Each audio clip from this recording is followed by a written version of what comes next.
Alors, nous voilà maintenant pour le règne suivant, celui de Henri III. Henri III, qui naît en 1551, qui devient roi en 1574 à la mort de Charles IX et qui meurt en 1589. Alors Henri III, c'est ce duc d'Anjou, le frère cadet de Charles IX, qui est devenu roi de Pologne. Donc quand il apprend la mort de son frère, il est en Pologne. C'est loin, la France et la Pologne. À l'époque, il fallait des semaines et des semaines pour envoyer du courrier. Il n'y a pas de téléphone. Donc, dès qu'il apprend la mort de son frère, qui n'avait pas d'enfant, donc c'est lui le roi de France maintenant, il va s'échapper de la Pologne, parce que les Polonais ne voulaient pas le laisser partir. Ils avaient leur roi, ils ne voulaient pas que le roi parte. Là, lui, il s'en fichait de la Pologne. Lui, il voulait être en France. Donc, il s'échappe. Et pendant ce temps-là, en France, le fait que le roi, celui qui doit devenir roi, est absent, il y en a qui veulent en profiter. Et qui c'est qui veut en profiter? C'est le duc d'Alençon, le dernier frère, le plus jeune. Mais son frère aîné n'est pas là. Donc pourquoi pas lui? Puisqu'il est en Pologne. Et il est aidé par sa sœur Marguerite. Et donc ça a créé une situation un petit peu compliquée, Et Catherine de Médicis règle les problèmes, puisque elle, Catherine de Médicis, non, son préféré, c'est ce nouveau roi, celui qui est en Pologne, c'est lui son préféré. Donc, elle n'hésite pas à éjecter Marguerite et évidemment le duc d'Alençon. Voilà, elle leur fait bien comprendre, ils n'ont pas à comploter pour mettre une autre personne sur le trône, c'est pas possible, c'est toujours comme ça, c'est ou le fils du roi, ou le frère suivant du roi, c'est pas le frère après, c'est le frère juste après, enfin le frère puiné, on dit, celui qui est né après. Donc une fois que Catherine de Médicis a réglé les problèmes de succession, Henri III, donc il s'appelle Henri III maintenant, que vous voyez donc au document 17, Henri III peut continuer son retour en France, mais en mode vacances. Donc il en profite pour visiter l'Italie. Alors lui, c'est enfin un roi qui va en Italie, non pas pour conquérir et faire la guerre, mais juste pour visiter. Alors, il y a tellement de choses à visiter en Italie, surtout à cette époque, il prend son temps. Il sait que sa mère s'occupe du pays, donc de la France, donc voilà, il en profite. Et voilà, il fait un long voyage, il va à Venise notamment, et il va y ramener, par exemple, une nouvelle invention, la fourchette. Et oui, c'est les Italiens qui ont créé la fourchette, et c'est Henri III qui ramène la fourchette en France. Alors, elle ne va pas être répandue tout de suite dans toute la population française, ça va mettre du temps. Mais voilà, Henri, un homme très raffiné, trouve que c'est intéressant de manger avec une fourchette et non plus avec ses mains, parce qu'avant on se contentait ou des mains, ou du couteau, ou de la cuillère. Alors pourquoi la fourchette? Parce que la mode, vous la voyez bien, c'était la fraise. Alors la fraise, c'est ce que vous voyez autour du cou du roi, d'accord? Ça s'appelle une fraise. C'était de la dentelle très très développée, parce que c'était comme ça qu'on prouvait sa propreté, sa propreté, ça montrait son luxe, qu'on était raffiné, on s'occupait de soi, parce que plus c'était blanc, plus ça voulait dire qu'on était propre. On ne prenait pas de bain, très rarement, on changeait de linge, on appelait ça la toilette sèche, on se frottait la peau, et on changeait régulièrement de linge. Alors évidemment, un prince changeait plus de linge qu'un paysan, il avait plus de chemises qu'un paysan. Donc, il y avait des grandes fraises. Plus on avait une fraise importante, plus ça voulait dire regardez comment je suis propre, comment je suis beau, parce que j'ai une grande fraise. Et évidemment, manger avec les doigts, c'est pas pratique. D'où l'invention de la fourchette. Et ça, c'est les Italiens qui ont mis ça au point. Et Henri III trouve ça très, très intéressant. Au passage, il passe par la Lorraine, et là, il va épouser une princesse, Lorraine, Louise de Vaudémont. Voilà, ils vont être amoureux, ils vont s'aimer. Sauf que malheureusement, pas d'enfant non plus.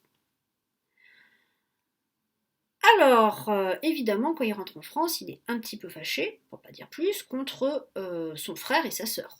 Évidemment, ils ont tout fait pour l'éjecter du pouvoir, du trône. ça passe pas très bien entre eux. Et Marguerite, elle demande une chose, c'est d'aller rejoindre son mari à Nérac. Ah oui, son mari, il habite à Nérac ou à Pau, dans son fief, dans sa seigneurie. Maintenant qu'il a fui Paris, il ne veut plus y retourner. Donc Marguerite, elle a dit, moi je rejoins mon mari. Mais Catherine de Médicis et Henri III, eux, ils ont peur qu'elle complote là-bas. Donc, ça va être très compliqué. La situation va être très compliquée. Alors Henri III, il essaye d'avoir une cour raffinée, d'accord, malgré tous les problèmes. Donc il s'entoure de plein de courtisans qui, en même temps, alors d'amis, alors on va les surnommer les mignons, parce qu'ils étaient très bien habillés, ils se pomponnaient, ils étaient bien coiffés, enfin voilà, c'était des hommes qui faisaient attention à leur physique. Et en même temps, c'était des hommes de main très courageux. Dès qu'Henri III leur demandait d'éliminer quelqu'un, de se battre contre quelqu'un, pas de problème, ils y allaient tout de suite. Et pour être sûr que les gens ne l'embêtent pas, il va mettre en place ce qu'on appelle l'étiquette. L'étiquette, c'est tous les rituels à la cour pour séparer le roi et sa famille du reste des courtisans, de la foule. Parce qu'il y avait donc la famille royale, etc. Après, il y a les courtisans, leurs serviteurs, ceux qui vivent avec lui, avec le roi, les ministres, tout ça. Et il y avait aussi toute la foule, les gens, les Français, ou même les étrangers qui venaient en France, rentraient comme ils voulaient dans le Louvre, dans les palais royaux. Ils pouvaient voir le roi manger, par exemple. Donc en fait, Henri III, il va mettre en place, par exemple, une balustrade, c'est-à-dire une barrière, entre sa table et la foule, entre son lit et la foule, parce qu'on allait voir le roi se coucher, on allait voir le roi se lever, etc. Donc c'était insupportable pour quelqu'un qui avait peur pour sa sécurité. D'accord, Henri III avait peur pour sa sécurité, et à juste titre.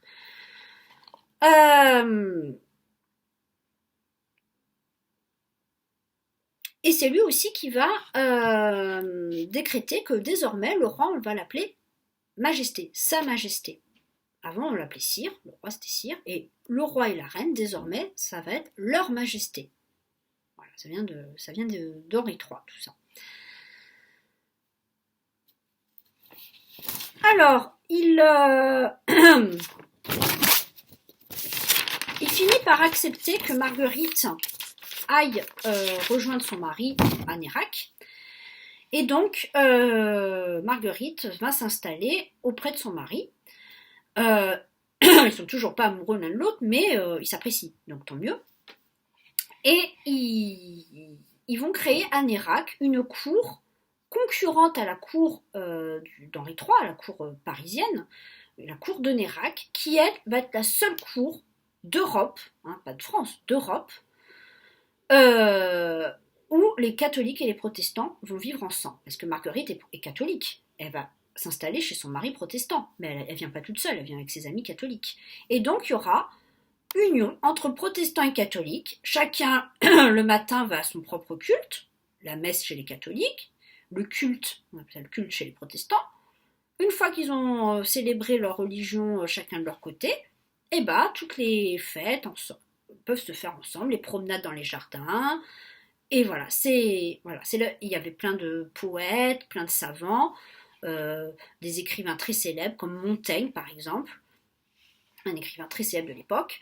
Voilà, tout le monde va célébrer la cour de Nérac et tout le monde va en être jaloux, les Anglais, les Espagnols, les Italiens, et évidemment à Paris. Henri III il va être jaloux, alors, même si sa cour est très raffinée aussi, il y a des bals, etc. Mais voilà, celle de Nérac va être un moment particulier dans cette période de guerre de religion, puisque c'est le seul endroit en France et d'Europe où il y a la paix entre les deux religions.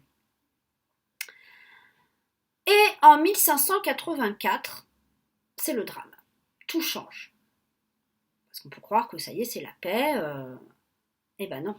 Le duc d'Alençon, le frère du roi, le dernier des Valois, meurt. Évidemment sans enfant, il n'était même pas marié. Il meurt. Catastrophe, parce que le roi Henri III n'a pas d'enfant non plus.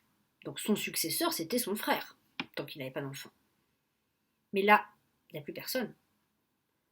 Si Henri III meurt, qu'est-ce qui se passe? Qui va devenir le prochain roi? Eh bien, c'est Henri le Bourbon, le roi de Navarre. Et là, c'est catastrophique parce qu'il est protestant. Donc ça signifie, clairement, que quand il sera roi, la France sera protestante. Et les catholiques seront obligés d'être protestants. C'est comme ça. Enfin, en tout cas, ça se passe comme ça partout ailleurs. Donc ça ne peut pas se passer autrement. Alors, évidemment, les catholiques le refusent. C'est pas possible. Ils vont pas accepter. Alors, on a certains catholiques assez intelligents et certains protestants assez intelligents. Et Henri III et Henri de Navarre plus ou moins expliqué que de toute façon, les catholiques et les protestants peuvent vivre ensemble. Non, pour la plupart des gens, c'est pas possible. On peut pas vivre ensemble. C'est ou on est catholique ou on est protestant. On peut pas tous être ensemble, ça marche pas. Enfin, pour les gens, ça ne pouvait pas marcher. Alors, qu'est-ce qui va se passer? Les catholiques exacerbés, les catholiques fanatiques, vont se rassembler autour de Henri de Guise, leur champion. Et ils vont créer une association, un parti, qui s'appelle la Ligue. Et donc, au document 18, vous voyez la Ligue. Et ils sont tous armés, c'est les Parisiens. Et on va en parler pour les vidéos prochaines.